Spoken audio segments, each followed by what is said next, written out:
As people get older, they tend to change or reassess some of their life choices. Often this can lead to a change in personality, a change in your outlook on life, and a change in what gets you up in the morning. This is a totally natural part of aging and gaining life experience. It's a completely normal thing to do. But what if those around you didn't see it as normal? What if they thought it was so abnormal that they suspected this wasn't your doing? What if they believed this was as a result of an interference by Undini Ma, the fairy people? What consequences would you have to pay? How would your life pan out? Well, these are the questions which the life of one Tipperary woman answers for us.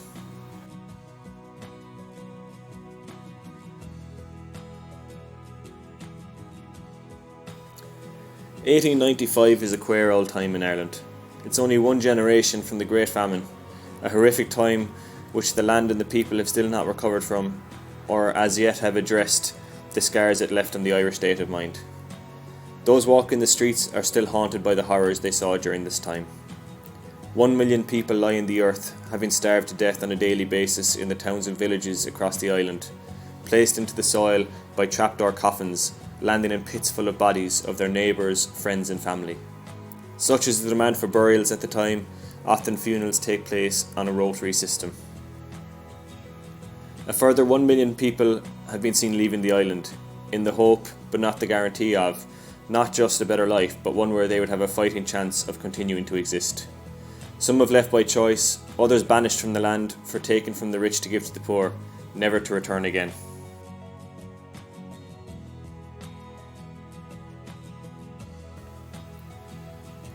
Amongst the skeletal remains of the Irish people is a young Tipperary woman named Bridget Boland. Bridget defies the mood of rural Ireland at the time, as she is both bright and bubbly. The dressmaker working in Clonmel is noted for being a fair bit of crack in the shop where she collects her pay packet, and customers would often visit the store just to see what stories Bridget might have. Not all true, but all tremendously entertaining.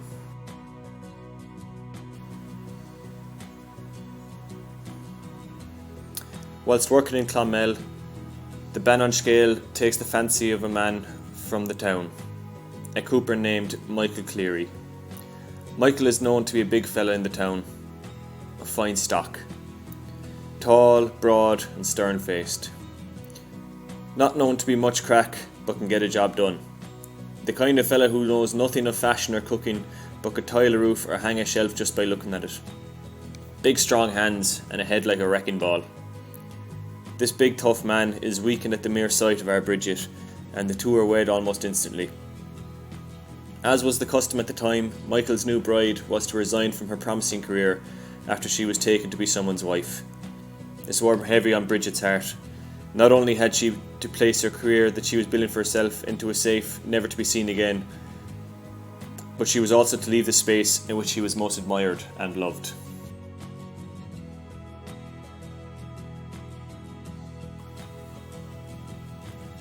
Michael's job began to take a hit due to progress, and the need to have a cooper in a distillery was lessening. Metal and mass production would see the stress of holding onto a job and providing for his new wife a tougher job as each day would pass. This resulted in Bridget moving back to her parents' house due to the cost of living, while Michael continued to work and live in Clonmel, whilst he could still get the work.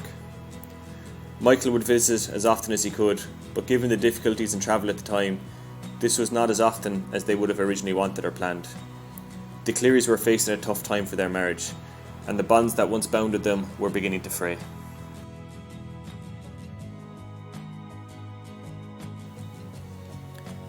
Being on her own with her elderly parents, Bridget began to gain a new sense of independence and self-liberation. Bridget ran the farm on her own. She managed a flock of hens who provided enough eggs to sell to the other families in the area. Very unusually for the time, Bridget revisited her original career. She invested in a state-of-the-art sewing machine and returned to dressmaking, but this time from her kitchen rather than a store. As word of Bridget's personality circulated around the town, it quickly became a hot spot for storytelling in the evenings, sing-songs and the occasional fireside dances.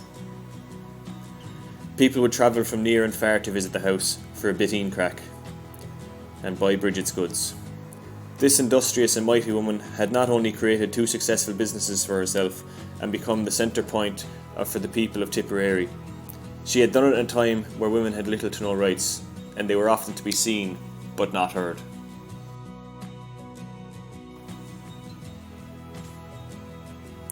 Bridget powered on with her work and worked all the hours of the day and night making ends meet. Unfortunately, while working out on the farm, Bridget's mother was to pass from life to immortal grace. Not only did the death of her mother bring great sorrow to Bridget's life, it added a further hardship as she was left to care for her elderly father, a fairly useless man.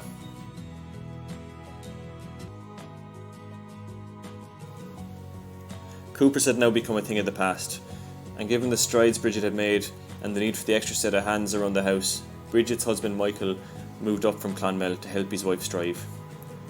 He moved in with the father and daughter into Bridget's home place. Now together again, Bridget and Michael planned to begin their family.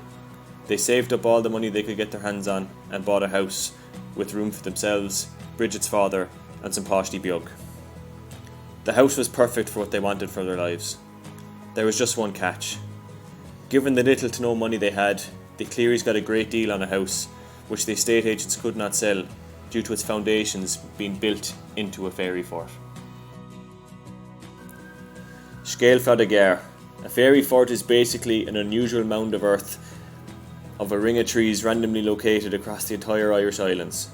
These forts can be easily and commonly spotted across the land. They are older than the world's known languages and more mysterious than the world's oldest secrets. Scientists would tell you that these are natural growth patterns on top of what would have been the foundations of an old building, or where animals had died, changing the colour of the grass, creating the mound and causing the trees to grow in unusual shapes over the years. Now you can believe the scientists if you want. It comes from a logically educated and researched point of view. But what if there's more to these fairy forts than logic? If you think about it, ancient Ireland was entirely covered in trees. This was until the native Irish trees were reduced to just under 5% of the island's surface as a result of the British Navy cutting down ancient trees and building boats from them to invade foreign lands. Before the British, the Viking settlers in Ireland took a portion of the trees to build their longboats to raid France and England, and to make the long return journey back to Denmark. And before them again, the ancient Celts used the timber for housing, fire and creating tools. Each of these peoples would have encountered the fairy fort trees, and all of them decided to cut around them and never touch the trees themselves. Whilst they hacked down every bit of timber they could find on the land, these trees were left in peace, never to be disturbed. What is it they knew that we don't? Ireland is a land of folklore, and a major part of this is Undini Ma, the good people, an ironic name for the people of the fairy world, who were all incredibly mischievous, and some were demonic in their nature.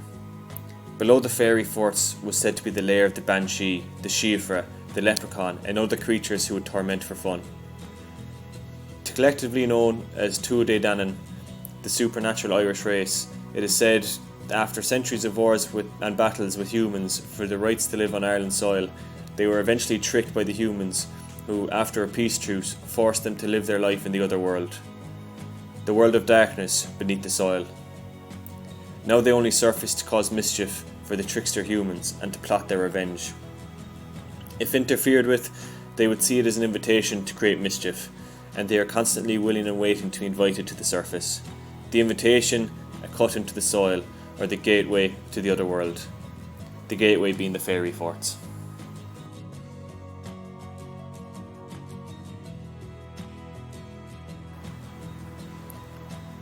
The days went by as normal for the Clearys. The sun rose and the sun set again. They tried for 8 years to have a child, but were never blessed with the achievement of their dream.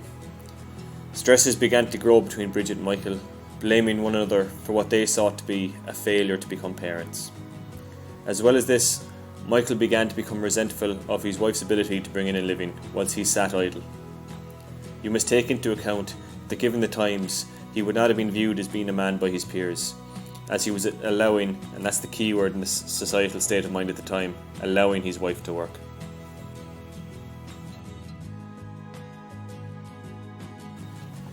'95 saw one of the worst snowstorms to ever hit Ireland. It was the coldest winter ever recorded in Ireland, even to this day. The snow fluttered on the island in early February and did not depart for 2 months. Crops failed to grow and panic set in, and the national emotion was one of fear and worry. It could be felt across the land and seen in the eyes of everyone you would meet. Was the fourth great famine on the way? Could this be the end of the Irish people?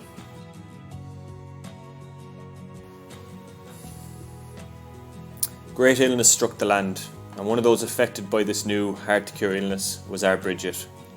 Struck with the fever, Bridget became increasingly weak, feverish and disorientated.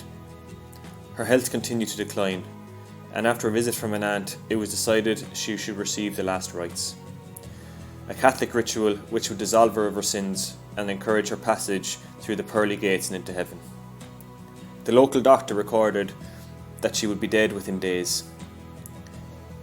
This was not the doctor who held the value in the Cleary house, however.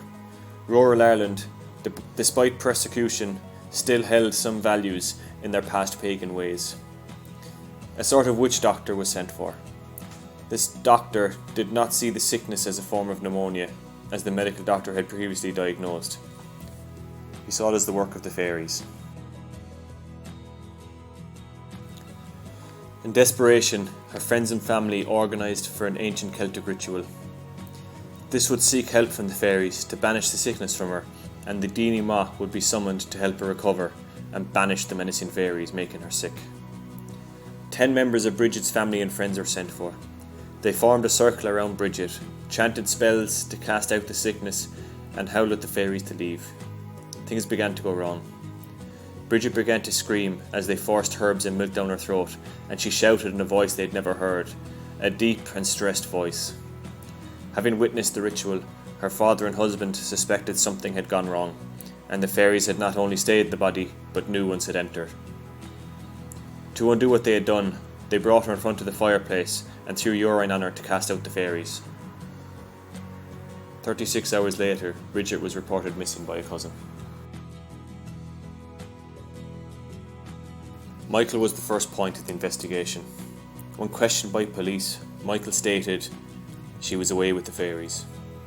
This was the first time the old Irish phrase was recorded in an official document of any form. The people were stunned. Had the ritual gone so badly wrong that the fairies rose from the fairy fort and pulled her to the other world?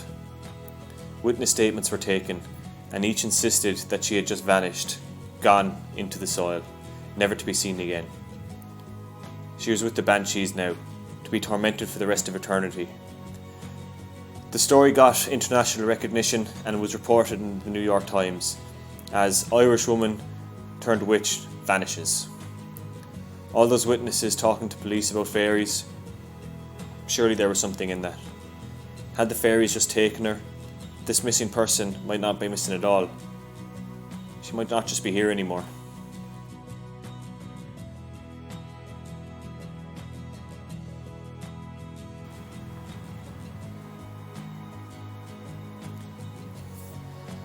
Some time later, a charred hand was found. Sticking from a shallow grave was the small, feeble, burnt hand of Bridget. Beneath the soil, the tortured remains of Bridget Cleary, set alight by her husband, friends and family. Her only crime being sick with pneumonia.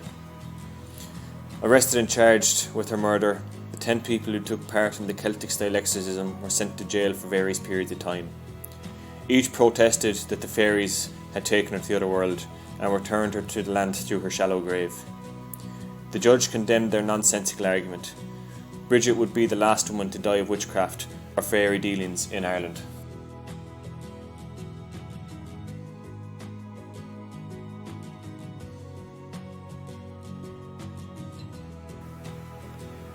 Now I myself would tend to side with the judge in this one, except for one small addition to the story.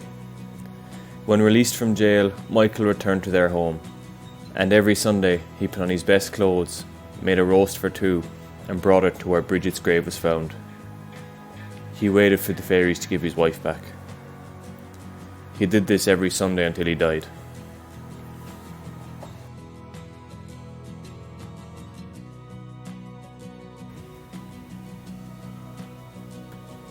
Today's music was written, produced and performed by Ryan O'Halloran. Please review, subscribe and share the podcast. This has been an Ireland Nuts production. Gurb Magut. Slánanish.